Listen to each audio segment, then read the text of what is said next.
เอ๊ะเนาะอยากได้ยินคำนี้ล่ะพ่อฝันดี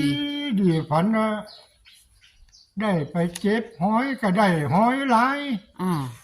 ได้ผู้สาวมามักนั่นได้จับมือผู้สาวย่างเที่ยวแหมนี่แหล้วเอพ่ออคันฝันจังซี่พ่อเข้าเด้เลขน่ะย่างเที่ยวบ่ฮู้ได้ผู้สาวคนใดน่ะแต่ว่าย่างจ่อเข้ามาจ่อเข้ามาเออ ย่างน้ำกลนมาก็จับมือปั๊บพอจับมือปั๊บผัดบ่ปากเออ ย่างไปเที่ยวการเที่ยวงานกันเล่นสุดนั่นเนาะเลขพ่อเข้าพ่อก็ฝันจังซี่ฝันว่าผู้สาวมามักอื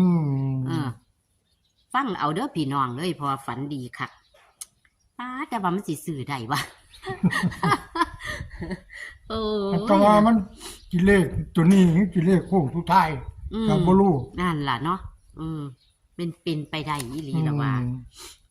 เฮาก็ให้เอาไว้นะเลขแต่ต่องวดก็ได้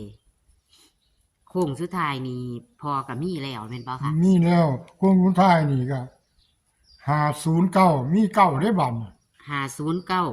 ก้าบ่ขาดเลย อันนี้ก็คือกันเรียนนี่เลยไปหาไสก็ได้คือกันเด้อตัวนี้อืม